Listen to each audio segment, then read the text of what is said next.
This September, I'll be starting my PhD. I'm currently at the University of Toronto, where I'll be working over the next 5 years to become Dr. Vic, or at least 5 years. Let's get that straight. It's been a remarkable journey, and I have a lot to catch you up on, so let's get started. And by the way, welcome to the Doctoral Diaries.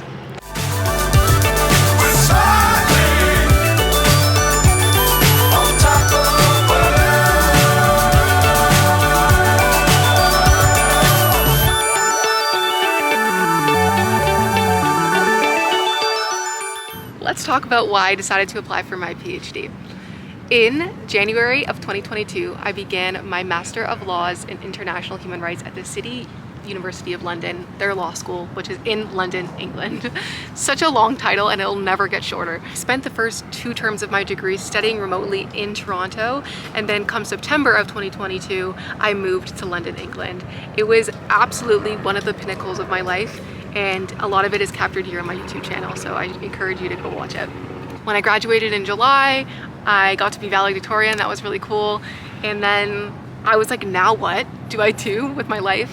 I really wanted to teach, but I figured that would be something that came further down the road, not at my ripe age of 25. And then an opportunity came knocking, and I taught my first course. It was remote, it was with Seneca College, and it was such a positive experience. And then once I had that one course under my belt, I've been teaching for a year straight, and there's been so many schools and courses that I've gotten to teach, and it's just been such a beautiful glimpse into the career that I hope to build for myself. Spoke to my mentors and all of the sweet people in my network, and they said, you know, go for your PhD. It's something that you really, really have to try. I remember speaking with different universities, and all of them ultimately said apply to the University of Toronto for what you want to study, which I'll share in a second. It was the only school that I applied to, and I got in, and I can't believe that it's going to be starting also very soon in September. Now that the lead up is out of the way, let me tell you what I'm going to be studying here. I'm going to be pursuing my doctorate of political science in international relations and comparative politics.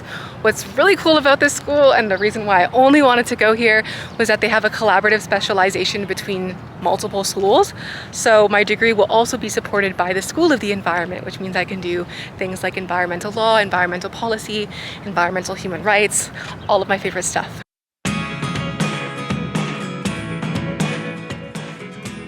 January 4th, 2024, and I have just submitted my PhD application to U of T. I'm nervous, but I'm also so happy that it's out of my hands.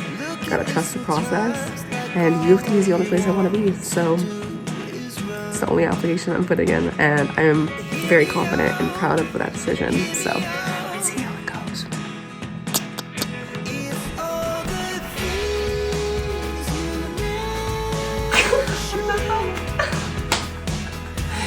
It's February 6th, and I got accepted into UT. What in the world is going on in the House of Commons?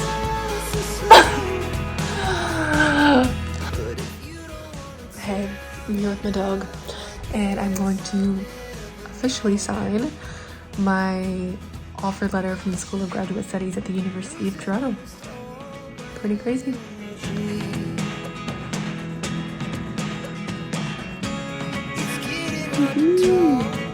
Back in either February or March, this is where I took my acceptance photos.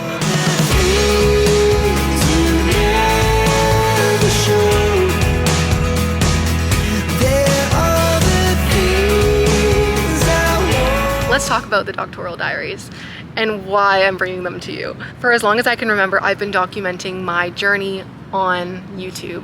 I have my first day of undergrad, I have me moving to another country for my master's, and this journey is going to be no different. I want to bring you along with me. Capturing things like this has been such a treasure trove for me, my family, my friends. Many people have so many misconceptions about the PhD that I mean, I have them, so I can't wait to crush them and then, you know, share what I learn with you. But one thing that I'm learning is that it's a huge, selfish and transformative pursuit. When you are going for your PhD, you are spending countless hours working towards becoming an expert in your field. And it's such a beautiful thing. Along from this knowledge that you're gaining, you're learning insight about so much of the world and are able to communicate it and share it with other people. And that's what I'm excited about. I mean, to be able to do it at U of T is something that I'm still not able to process, because the political science department here is one of the best in the world. So, and the fact that it's so close to my home is just perfect. Like, it's going to make me fall in love with the city, and that's what I've also been looking for. But yeah, I really wanted to share this journey with all of you because there aren't a lot of women in this field, and I think that representation really matters. And in addition to that, I have not seen a lot of coverage of the social science route. There's a lot of coverage of PhDs in biology and chemistry and brilliant things like that. But when it comes to social science, I have not seen anybody talk about, you know, courses, dissertations, application processes, things like that. So I'm ecstatic to share that with all of you. And I really hope that you come along on this journey with me. This is literally just the beginning, and in a month from now, I'll be at orientation, both of my orientations for both of the schools that I'm in. I will be starting courses, starting my TA-ship. It's a whirlwind of a time, and I'm so excited to capture all of it and share it with you. So thanks for coming along. I hope this was exciting news. And yeah, I'm gonna be a freaking doctor in like 5, 6, 7 short years.